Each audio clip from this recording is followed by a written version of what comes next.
Dialog NTV Prime kita lanjutkan. Di studio masih bergabung bersama dengan kami Khofifah Indar Parawansa, Gubernur Jawa Timur 2019 hingga 2024. Bu Khofifah, jadi berbicara soal Ibu yang kemudian sudah memimpin Jawa Timur begitu ya, dengan begitu banyak problematikanya. Tadi juga Bu Khofifah sebutkan ada berbagai pencapaian yang telah dicapai Bu Khofifah saat menjabat sebagai gubernur. Tapi ada kemudian satu bilangnya ya, kita masih punya satu problematika di sini, Bu. Ini terkait dengan angka kemiskinan di Jawa Timur yang memang turun, tapi memang masih berada di angka 4,19 juta. Bagaimana kira-kira nantinya? Itu turunnya paling signifikan loh se-Jawa. Se-Jawa. Jadi statnya memang tinggi. Kemiskinan ekstrim kita itu turun 3,58. Jadi dari 4,4 menjadi 0,82. Itu kemiskinan ekstrimnya turunnya ekstrim sekali. Jadi harus dilihat statnya dari berapa. Ya. Kalau perbandingan datanya kita se-Jawa tinggi penurunannya. Itu memang menjadi salah satu prioritas dari Bu Khofifah pada saat menjabat? Pastilah, semua daerah saya rasa pasti akan menjadikan itu prioritas dari semua program penanganan sosial masyarakat gitu. Apa yang dilakukan Bu Khofifah pada saat itu kemudian Bu Khofifah sebutkan bahwa ini angkanya turun? Apa sebetulnya kiat-kiat? Bukan saya yang bilang BPS, jadi ini harus diluruskan, yang bilang BPS. Jadi kalau kemiskinan ekstrim itu bahkan diumumkannya di kantor Wapres. Kita turunnya paling ekstrim, jadi dari 4,4 menjadi 0,82 per Maret 2023. Kalau data September 2023 mungkin sudah hampir 0%, hampir 0%. Itu dari si data, tapi yang Ibu lakukan untuk menurunkan itu apa saja? Ya, jadi pasti kan kita punya program. Saya dulu pernah ditugaskan Gus Dur untuk studi taskin di Cina, 6 bulan saya.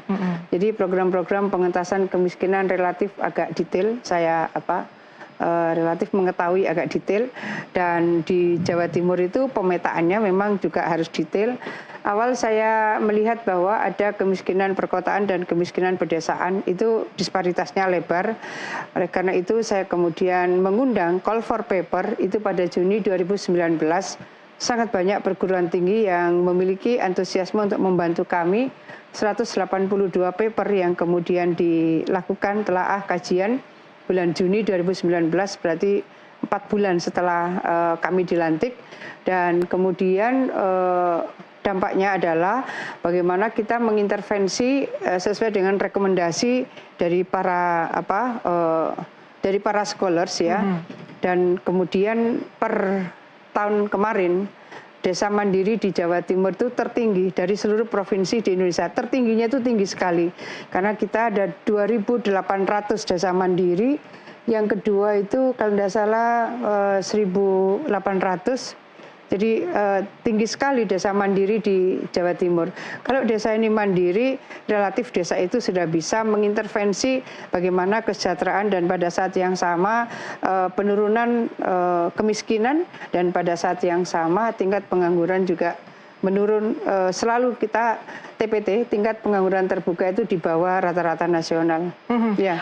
Program bantuan sosial kemudian yang Bu Khofifah lakukan pada saat menjabat pada kita komplementaritas. Jadi misalnya ada beban keluarga yang kemudian tidak cukup ketika mereka menerima PKH. Misalnya adalah lansia kurang mampu.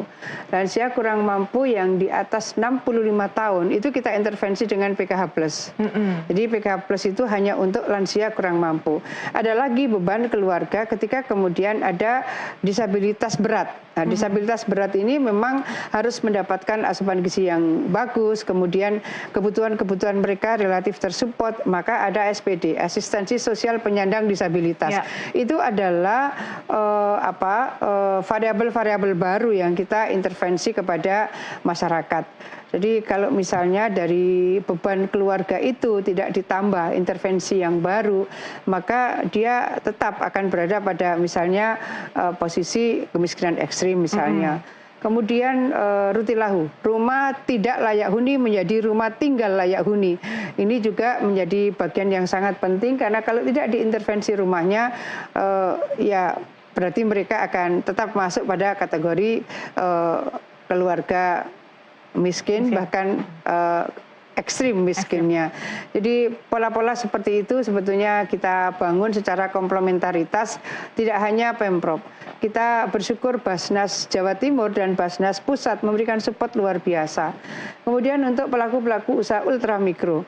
Pelaku usaha ultramikro ini yang rawan terjerat rente. Mereka punya kebutuhan modal itu ada yang cuma 250, ada yang bahkan cuma 200. Mereka jual apa? Gorengan. Mereka jual apa? Dawet keliling itu dan seterusnya. Itu mereka butuh modal ya antara 250 kadang 300.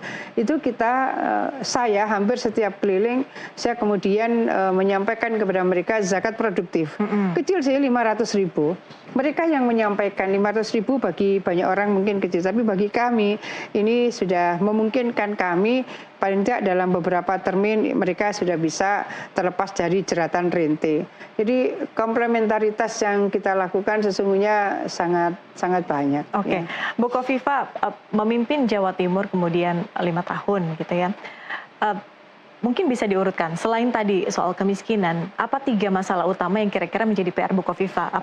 Sebetulnya kita mau bilang PR, tapi ini sebetulnya kewenangannya tidak di Pemprov. Ya. Misalnya begini, irigasi teknis.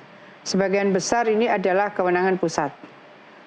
Kemudian jalan rusak, ini rata-rata itu jalan kabupaten.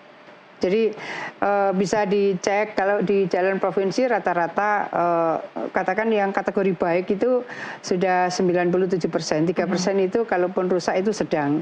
Nah pada posisi seperti ini infrastruktur menjadi bagian yang sangat penting. Ya. Karena ada daerah-daerah dengan keluasan tertentu, topografi wilayah tertentu, memang mereka tidak nutut APBD-nya. Nah, ini yang memang kemudian harus dibangun sinergitas antara pusat, provinsi, dan kabupaten kota. Irigasi menjadi bagian yang sangat penting menurut saya, karena memang Jawa Timur ini lumbung pangan, terutama irigasi tersier. Jadi irigasi tersier ini menjadi bagian yang sangat signifikan, terutama ini kan kayaknya sudah mau pergantian dari musim hujan ke musim kemarau gitu.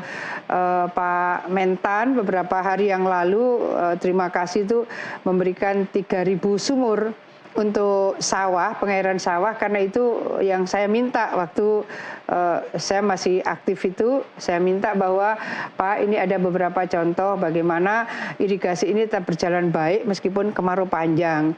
Itu daerah-daerah di Mataraman, misalnya saya bilang Ngawi itu bagus sekali, kemudian sebagian di Ponorogo juga, sebagian daerah mengikuti bagaimana sumur pompa di sawah-sawah, sehingga pengairan itu tetap bisa jalan meskipun kemarau.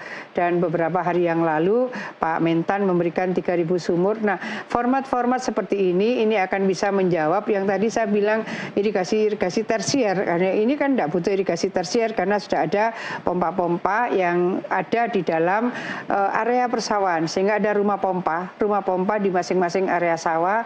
Tinggal nanti listriknya bisa terjamin, udah jalan itu. Oke, itu soal PR. Kalau soal catatan Bu Kofifa selama memimpin 5 tahun Jawa Timur? Masyarakat Jawa Timur itu luar biasa, partisipasinya luar biasa. Seluruh stakeholders, baik government, non-government, luar biasa. Instansi-instansi vertikal luar biasa. Jadi apakah Pangdam, apakah Kapolda, apakah Pangko Armada 2, Pangdivif 2, Kostrat, Kajati, setiap pergantian kepemimpinan mereka, saya selalu menyampaikan pesan sederhana, Jawa Timur tidak boleh batuk. Kalau Jawa Timur batuk, dropletnya sampai ibu kota. Itu artinya kita harus menjaga suasana kondusif, aman, damai, dan tentram. Oke. Jika kemudian nanti terpilih kembali sebagai gubernur, apa yang paling ingin Bu Kofifa selesaikan dalam waktu dekat? Bukan menyelesaikan, tidak bisa semua dalam waktu dekat saya rasa. Ada sesuatu yang bersifat strategis, bagaimana Human Development Index sekarang itu berubah menjadi Human Capital Index. Nah ini tahun 2025 sepertinya ini sudah akan dijadikan indikator pembangunan, karena PBB juga sudah merekomendasikan itu. Bank Dunia bahkan 2023 sudah menggunakan Human Capital Index.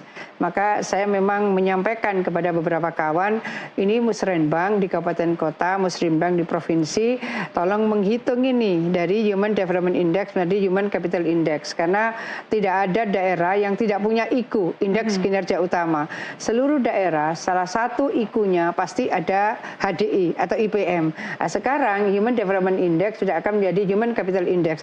Ada beberapa indikator-indikatornya yang berbeda. Sehingga semua proses pembangunan ini nanti memang harus berseiring. Bagaimana outcome-nya, kemudian bagaimana efektivitas dari sebuah pembangunan. Nah, kalau itu kemudian terkait pendidikan, berapa lama pendidikan bisa memberikan layanan kepada anak bangsa. Kalau terkait dengan kesehatan, berapa banyak masyarakat yang kemudian sampai berumur 65 tahun, berapa banyak anak-anak yang tidak stunting sampai dengan umur 5 tahun.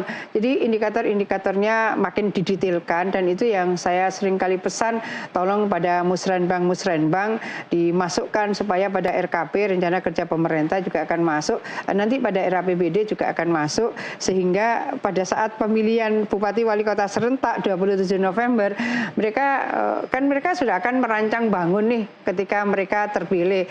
Nah, rancang bangun mereka yang tadinya itu IPM atau HDI, sekarang menjadi HCI, Human Capital Index.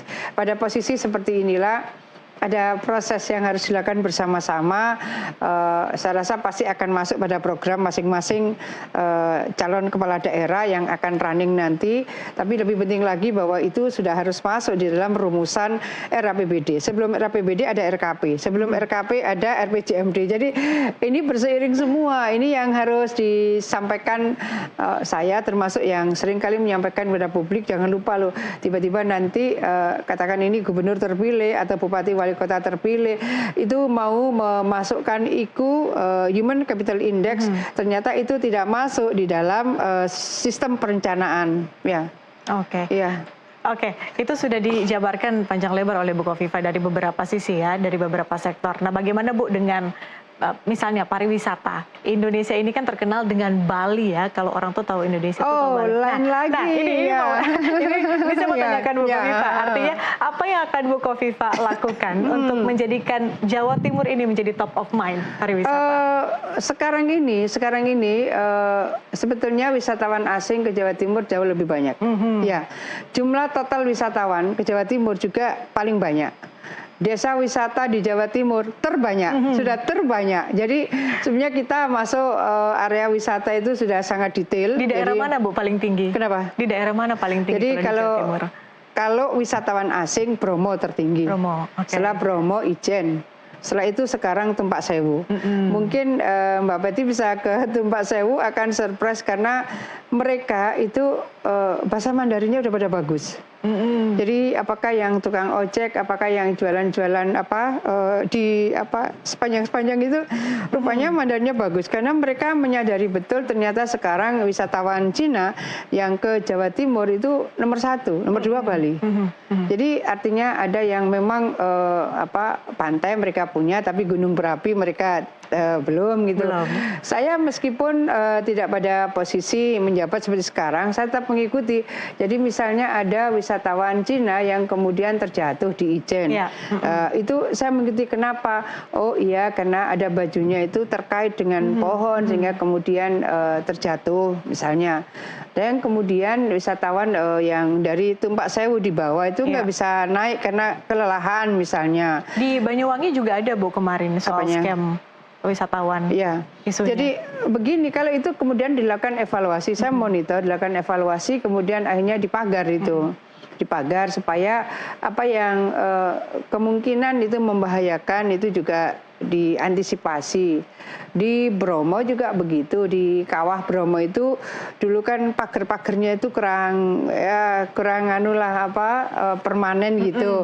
Cuma kan itu kawasan TNBTS sama Nasional Bromo Tengger Semeru. Jadi saya menyampaikan, boleh nggak kalau kita yang melakukan perbaikan ini karena ini wilayahnya TNBTS. Jadi tidak sesederhana pokoknya ini Jawa Timur maka Pemprov, enggak juga. Area-area kayak Taman Nasional Bromo Tengger Semeru maka itu wilayah yang ada di dalam penguasaan UPT-nya Kementerian LHK. Tapi bahwa kita akan terus berbenah terutama infrastruktur. Infrastruktur. Kalau misalnya ada yang mau invest di Tumpak Sewu itu kita butuh rumah makan yang representatif gitu, kita butuh hotel misalnya, ya kebutuhan-kebutuhan seperti itu kan harus diberseiringi seiring dengan peningkatan wisatawan asing terutama yang cukup signifikan. Ya. Jadi Jatim udah ngalahin Bali nih ya Bu? Untuk wisatawan Cina ya sudah nomor 1 wisatawan Cina dan sudah diikuti langsung oleh peningkatan skill masyarakatnya. Paling tidak Mbak Betty ke sana akan ketemu bagaimana warga itu bahasa Mandarinnya udah.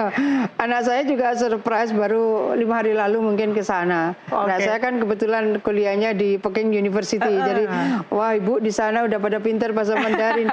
Di Bromo sekarang juga sudah pada kursus ya. Juga yang bahasa Mandarinnya udah, karena mereka mengetahui ini wisatawan yang ke sini harus mendapatkan layanan sebaik mungkin yang mereka bisa lakukan gitu. Jadi kalau di Bromo itu kawan-kawan itu bahasa Inggrisnya udah pada bagus gitu ya. Nah, sekarang tambah lagi tuh bahasa Mandarin. Artinya upaya yang ingin dilakukan oleh seluruh elemen masyarakat Jawa Timur. Saya seringkali menyampaikan kalau wisata itu bagus maka sektor real lain akan bergerak. Jadi pastilah UKM-UKM, handicraft, kemudian transportasi, kemudian pasti akomodasi, ya itu akan bergerak berseiring. Dan insya Allah kesadaran untuk bisa terus memberikan layanan terbaik itu muncul. Kabupaten kota juga sama.